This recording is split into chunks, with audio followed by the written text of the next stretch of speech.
Tuhan menciptakan kita baik adanya, maka kebaikan itu sudah sewajarnya kita lakukan. Bukan lalu sebaliknya, justru kita merasa tinggi hati, merasa bahwa kebaikan-kebaikan itu adalah prestasi kita semata-mata, merasa bahwa tanpa kebaikan kita orang lain tidak bisa apa-apa. Itu adalah sesuatu yang salah dan keliru. Oleh karenanya sekali lagi, kebaikan itu mesti dikontekskan dan ditempatkan pada sebuah kerangka besar kebaikan Allah yang terus-menerus harus diwartakan dalam berbagai macam hal. Maka kita mohon rahmat kerendahan hati dari Tuhan, agar kita sungguh-sungguh bisa mengerti dan memahami apa yang menjadi kehendak Allah melalui berbagai macam kebaikan yang bisa kita lakukan. Dan kita juga mohon rahmat agar kita juga terus-menerus bisa bermisi di dalam gereja melalui keterlibatan kita dalam berbagai macam hal hidup gereja. Bermisi keluar, kesaksian hidup kita yang bisa kita wartakan di tengah hidup bermasyarakat. Tetapi juga jangan lupa bermisi pada diri kita sendiri.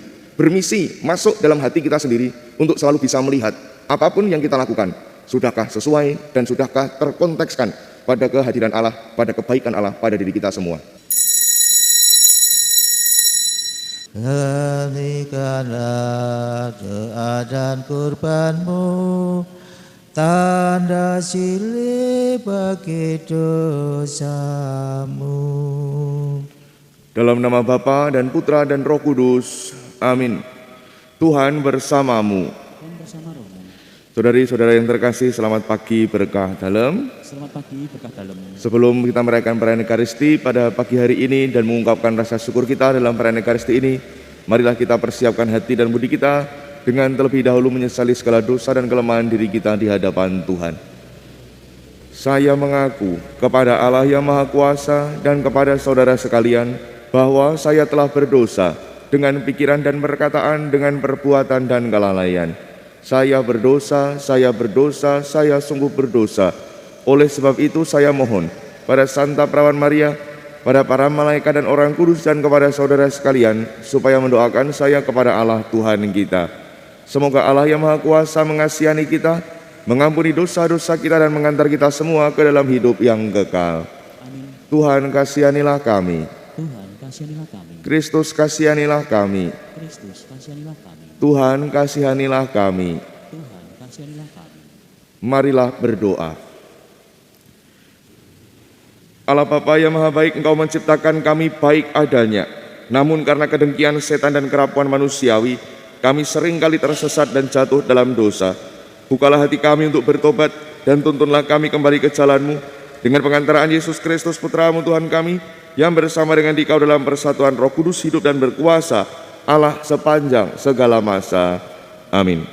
Pembacaan dari kitab Amsal. Anakku, janganlah menahan kebaikan terhadap orang yang berhak menerimanya, padahal engkau mampu melakukannya. Janganlah engkau berkata kepada sesamamu, pergilah dan kembalilah, esok akan kuberi, sedangkan yang dia minta ada padamu. Janganlah merencanakan kejahatan terhadap sesamamu, sedangkan ia tanpa curiga tinggal bersamamu. Janganlah bertengkar secara semena-mena dengan seseorang yang tidak berbuat jahat terhadapmu. Janganlah iri hati kepada orang yang melakukan kelaliman, dan janganlah memilih satupun dari cara hidupnya. Sebab orang yang sesat adalah kekejian bagi Tuhan, tetapi dengan orang jujur Tuhan bergaul erat. Kutuk Tuhan ada di dalam rumah orang jahat, tetapi tempat kediaman orang benar diberkatinya. Berhadapan dengan pencemooh, Tuhan pun mencemoohkan, tetapi orang yang rendah hati dikasihaninya. Demikianlah sabda Tuhan. Syukur kepada Allah. Tuhan, siapa boleh diam di gunung-Mu yang kudus? Tuhan, siapa boleh diam di gunung-Mu yang kudus? Yaitu orang yang berlaku tidak bercela, yang melakukan apa yang adil, dan mengatakan kebenaran dengan segenap hatinya, yang tidak menyebar fitnah dengan lidahnya. Tuhan, siapa boleh diam di gunung-Mu yang kudus? Yang tidak meminjamkan uang dengan makan riba, dan tidak menerima suap melawan orang yang bersalah. Siapa yang berlaku demikian tidak akan goyah selama-lamanya. Tuhan, siapa boleh diam di gunung-Mu yang kudus? Haleluya, haleluya, haleluya, haleluya. Haleluya, haleluya, haleluya, haleluya. Hendaknya cahayamu bersih bersinar di depan orang, agar mereka melihat perbuatanmu yang baik dan memuji Bapamu yang di surga. Haleluya, haleluya, haleluya, haleluya. Haleluya, haleluya, haleluya, haleluya. Tuhan bersamamu. Dan bersama rohmu, Inilah Injil suci menurut Lukas. dimuliakanlah Tuhan. Sekali peristiwa, Yesus berkata kepada para muridnya, "Tidak ada orang yang menyalakan pelita lalu menutupinya dengan tempayan atau menempatkannya di bawah tempat tidur, tetapi ia menempatkannya di atas kaki dian, supaya semua orang yang masuk ke dalam rumah melihat cahayanya. Sebab tiada sesuatu yang tersembunyi yang tidak akan dinyatakan, dan tiada suatu rahasia yang tidak akan diketahui dan diumumkan. Karena itu perhatikanlah cara kalian mendengar. Karena barang siapa sudah punya akan diberi, tetapi barang siapa tidak punya, apapun yang dianggap ada padanya akan diambil." Demikianlah sabda Tuhan. Terpujilah Kristus. Ibu bapak dan saudari-saudaraku terkasih, selamat pagi, berkah dalam. Selamat pagi, berkah dalam. Salah satu sifat yang dimiliki oleh gereja yakni sifat misioner. Artinya gereja harus bermisi. Misi artinya memberikan kesaksian. Kesaksian apa? Kesaksian hidup yang baik. Oleh karena iman kita pada Tuhan yang adalah baik. Maka bacaan hari ini, bacaan pertama dan bacaan Injil, suasana misi itu sangat kelihatan sekali. Ketika dalam bacaan yang pertama kita dinasihatkan supaya tidak menahan kebaikan terhadap orang yang berhak menerima. Lalu diteguhkan di dalam bacaan Injil bahwa tidak ada orang yang menyalakan pelita lalu menutupinya dengan tempayan atau menempatkannya di bawah tempat tidur, tetapi ia menempatkannya di atas kaki dian supaya semua orang yang masuk dalam rumah melihat cahayanya. Bacaan hari ini sungguh sangat suasananya terasa sekali tentang salah satu sifat gereja yang tadi saya katakan, yakni sifat misioner. Kesaksian hidup dalam gereja, kesaksian hidup gereja di tengah masyarakat mesti terus-menerus ditampakkan dalam kehidupan kita sehari-hari dengan berbagai macam kebaikan yang bisa dilakukan.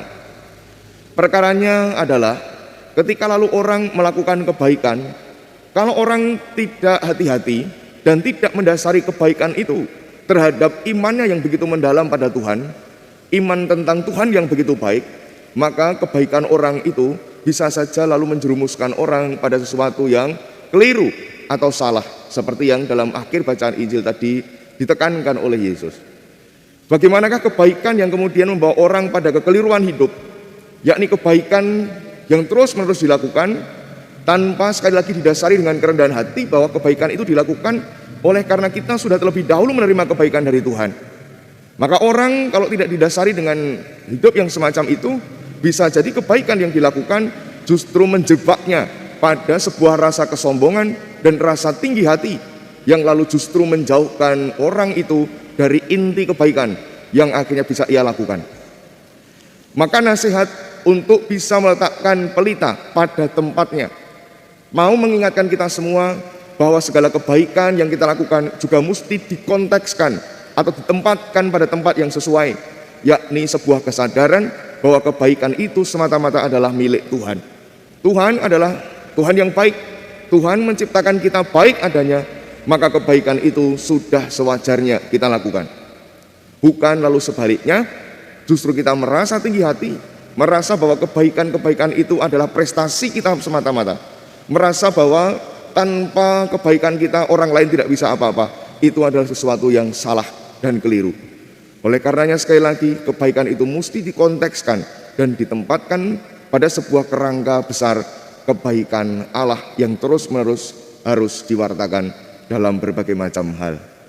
Maka kita mohon rahmat kerendahan hati dari Tuhan agar kita sungguh-sungguh bisa mengerti dan memahami apa yang menjadi kehendak Allah melalui berbagai macam kebaikan yang bisa kita lakukan. Dan kita juga mohon rahmat agar kita juga terus-menerus bisa bermisi di dalam gereja melalui keterlibatan kita dalam berbagai macam hal hidup menggereja. Bermisi keluar, kesaksian hidup kita yang bisa kita wartakan di tengah hidup bermasyarakat tetapi juga jangan lupa bermisi pada diri kita sendiri. Bermisi masuk dalam hati kita sendiri untuk selalu bisa melihat apapun yang kita lakukan, sudahkah sesuai dan sudahkah terkontekskan pada kehadiran Allah, pada kebaikan Allah pada diri kita semua.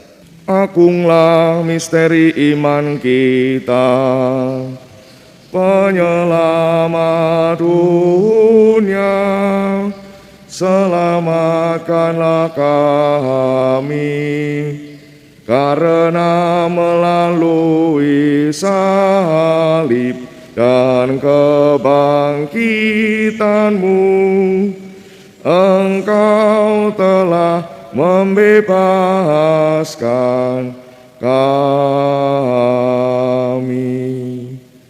Marilah berdoa.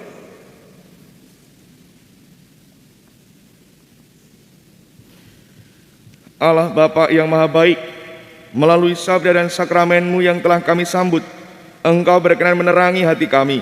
Semoga kami semakin terbuka akan sabda dan kebaikan-Mu, sehingga mampu memancarkan terang cahaya-Mu yang menuntun kami menuju kebahagiaan abadi dengan pengantaraan Kristus Tuhan kami. Amin. Tuhan bersamamu. Dan bersama rohmu. Kita semua, sanak saudara kita yang kita bawa dalam doa, keluarga kita dan komunitas kita dimanapun berada, senantiasa dibimbing, dilindungi dan diberkati Allah yang Maha Kuasa, Bapa dan Putra dan Roh Kudus. Amin. Saudari-saudara terkasih, pergilah dalam damai, perayaan Ekaristi kita telah selesai. Syukur kepada Allah.